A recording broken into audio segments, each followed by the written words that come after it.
Pengen punya usaha sendiri tapi bingung mesti mulai dari mana? Nah, di episode kali ini saya akan membahas bagaimana caranya membuka usaha sendiri dari nol. Kita akan ngobrol-ngobrol bagaimana caranya menentukan target market, cara milih produk atau jasa, bisa dapat modal dari mana, dan sebagainya. Mau tahu gimana detailnya? Sebelum kita membahas detailnya, jangan lupa untuk subscribe dan like karena channel ini membahas berbagai cara untuk mendapatkan uang tambahan. Kalau teman-teman mau tahu gimana caranya untuk dapat uang tanpa kerja, klik link di deskripsi untuk belajar investasi di Bibit dan masukkan kode ekstra untuk dapat welcome cashback Rp25.000. Ada pilihan syariahnya juga loh. Atau kalau kalian ingin dapat uang dari YouTube, silakan klik link di deskripsi karena ada triknya supaya bisa cepat monetisasi. Selain itu, di deskripsi juga masih ada banyak link lain yang bisa membantu teman-teman mencari penghasilan tambahan dan juga berhemat. Oke, yuk lanjut lagi nonton videonya. Selamat menonton! Sebelum kita membahas gimana cara memulai usaha dari nol, mari kita bahas dulu apa sih kelebihannya punya usaha sendiri. Yang pertama adalah fleksibilitas. Yang paling enak dari punya usaha sendiri itu, kita bisa mengatur jadwal kita sendiri. Tidak perlu minta izin ke siapa-siapa kalau mau ngantar anak ke dokter, mau liburan, dan sebagainya. Kemudian bisa sesuai dengan minat kita. Banyak orang yang kerja kantoran, tapi sebenarnya minat mereka bukan di situ. Kalau wirausaha, Anda bisa memilih sendiri mau bergerak di bidang apa. Jadi, ketika bekerja pun rasanya seperti mengerjakan hobi saja, tidak berasa terpaksa. Selanjutnya, kalau Anda punya usaha sendiri, Anda yang bikin aturannya. Pagi-pagi mau ngantar anak ke sekolah dulu, boleh. Mulai kerja jam 11 juga nggak masalah. Males pakai kemeja dan dasi? Ya nggak perlu kalau kalian nggak mau. Kemudian selanjutnya, kelebihan dari wirausaha adalah kita bisa membuka lapangan pekerjaan untuk orang lain kalau kita sudah sukses. Zaman sekarang nyari kerjaan itu tidak gampang. Bahkan punya ijazah pun tidak menjadi jaminan. Kalau kalian punya usaha sendiri dan bisa sukses, alangkah indahnya ketika kita bisa menjadi jalan rezeki untuk orang lain. Kalau teman-teman sudah punya kerjaan kantoran pun, menurut saya tetap penting untuk punya usaha sampingan. Kenapa? Karena kita nggak tahu ke depannya gimana. Kalau Anda punya lebih dari satu sumber penghasilan, jadinya lebih tenang kalau ada krismon, ada pandemi, PHK, dan sebagainya. Biasanya kalau orang mau berbisnis sudah bingung duluan mau jualan barang atau jasa apa ya. Padahal yang mesti ditentukan dulu adalah Anda mau jualan kepada siapa. Kenapa? Karena kebutuhan tiap segmen itu beda-beda. Misalnya, kalau bisnis kita mau menargetkan pecinta otomotif misalnya, tentunya produk dan strategi pemasarannya akan sangat berbeda dibandingkan kalau kita menargetkan ibu-ibu muda yang punya anak kecil. Setelah tahu segmen pasarnya, selanjutnya Anda perlu mengenali apa kebutuhan mereka.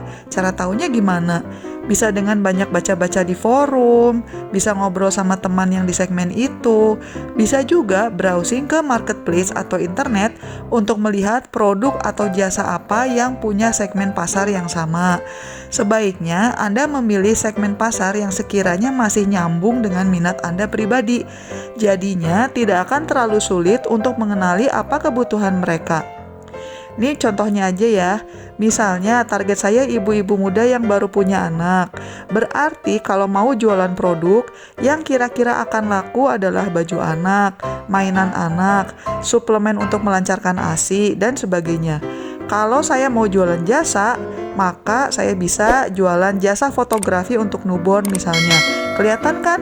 Kalau kita sudah tahu siapa calon pembeli yang kita targetkan, jadinya relatif lebih gampang untuk mengenali kebutuhan mereka. Nah, kalau Anda sudah punya banyak ide mau jualan barang atau jasa apa, saatnya dipilih-pilih dulu nih yang mana yang mau dicoba.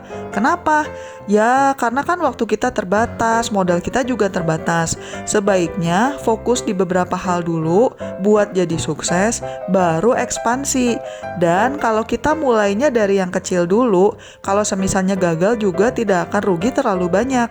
Untuk membantu memprioritaskan produk atau jasa yang cocok untuk ditekuni, saya sarankan untuk menganalisa modal dan potensi keuntungan.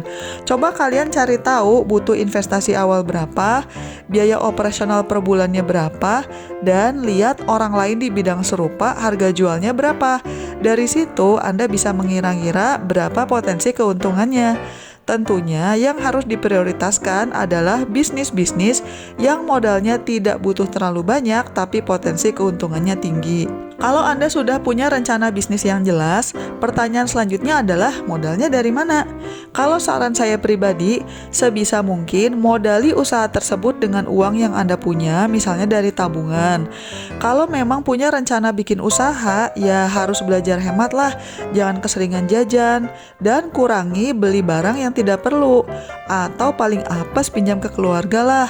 Tapi saya tidak menyarankan Anda untuk pinjam dari bank, terutama kalau Anda wirausahanya masih coba-coba. Kenapa? Karena kalau pinjam ke bank, ada bunga pinjaman yang harus Anda bayarkan. Apalagi kalau mau pinjam ke instansi gitu, biasanya usaha Anda harus punya perizinan yang lengkap, mulai dari izin usahanya, BPOM-nya, NPWP-nya, dan sebagainya.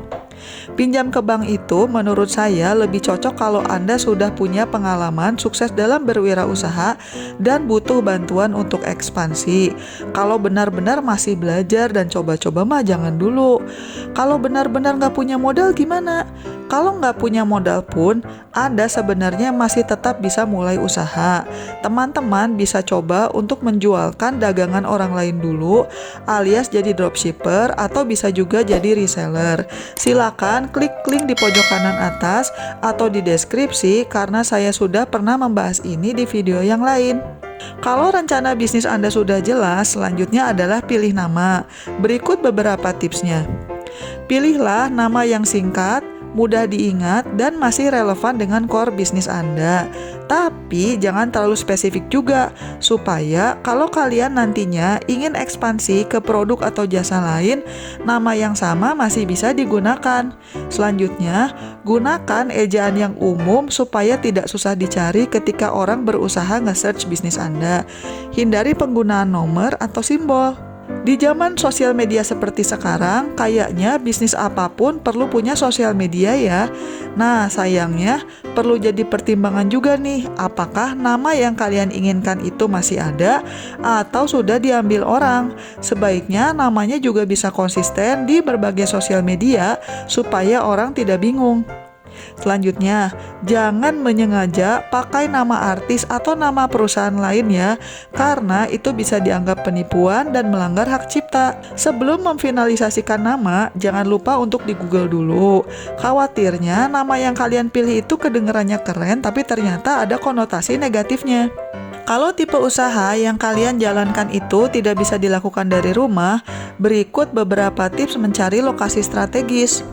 Tentunya kita perlu mencari lokasi yang ramai dikunjungi orang ya, tapi bukan sekedar rame. Lebih bagus lagi kalau tempatnya itu banyak didatangi orang-orang yang menjadi target pasar kita.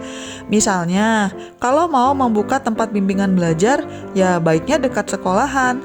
Kalau mau buka bisnis laundry, ya baiknya dekat tempat yang banyak anak kos, dan sebagainya. Selain itu, sebelum menyewa tempat, pastikan kalian cek dulu apakah tempat tersebut sudah memiliki izin-izin yang lengkap. Jangan sampai usaha kalian ditutup di tengah jalan karena alasan perizinan. Sebelum tanda tangan kontrak, tanya dulu sama yang punya tempat untuk menunjukkan secara fisik izin-izin yang dia punya. Kalian jangan percaya kalau dia hanya ngomong doang.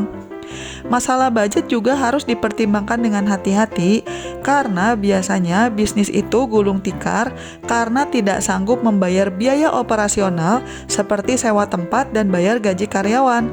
Kalau tidak bisa menemukan lokasi yang sesuai kebutuhan dan sesuai budget, mungkin dipikir-pikir lagi lah apakah rencana bisnisnya bisa diutak-atik supaya masih bisa dijalankan dari rumah dulu. Contohnya nih, kalau kalian mau buka usaha kuliner tapi sewa tempat mahal, ya udah sementara coba aja buka bisnis kuliner rumahan dulu, kemudian didaftarkan ke GoFood dan GrabFood. Selanjutnya, menurut saya penting juga untuk punya asuransi kalau Anda ingin membuka usaha sendiri. Topik ini jarang banget ya dibahas orang kalau ngomongin soal bikin usaha sendiri, tapi menurut pengalaman saya pribadi, punya asuransi itu penting banget. Kalau kita kerja di perusahaan yang bagus, biasanya mereka sudah menyediakan asuransi kesehatan kalau Anda sakit, kecelakaan, mesti check up rutin, dan sebagainya. Tapi kalau Anda punya usaha sendiri, hal-hal seperti itu harus Anda pikirkan sendiri juga. Apalagi kalau bisnis Anda masih kecil dan Anda sendiri yang menjalankan. Kalau sampai Anda sakit atau ada apa-apa, berarti kan pemasukan Anda juga akan sangat terganggu banget. Makanya, jangan lupa untuk menyisihkan waktu untuk daftar BPJS dan juga browsing produk asuransi apa yang sekiranya bisa mengcover Anda dan keluarga di saat-saat sulit. Untuk Anda yang mau hati-hati banget, asuransi yang syariah juga ada. Kalau Anda ingin tahu bagaimana caranya untuk daftar BPJS Kesehatan, silakan klik link di pojok kanan atas atau di deskripsi karena saya sudah pernah membahas tentang ini. Kalau perencanaan Anda sudah matang, maka langkah selanjutnya adalah mulai bergerak. Banyak orang yang pengen punya usaha sendiri, tapi akhirnya tidak pernah benar-benar menjalaninya. Biasanya karena takut. Ini nasihat yang pernah saya dapatkan waktu awal-awal usaha. Jangan kebanyakan mikirlah, asal kita sudah merencanakan dengan matang, jalanin aja. Bismillah, rezeki udah ada yang ngatur. Tentunya sambil menjalankan usahanya, kita sambil belajar terus dan memperbaiki kekurangan-kekurangan yang ada juga. Kalau teman-teman ingin tahu cara-cara lain untuk mendapatkan uang tambahan, silakan mampir ke channel saya dan klik berbagai link yang ada di deskripsi. Jangan lupa juga untuk subscribe ya. Sekian dulu episode kali ini dan selamat mencari uang tambahan. Bye-bye!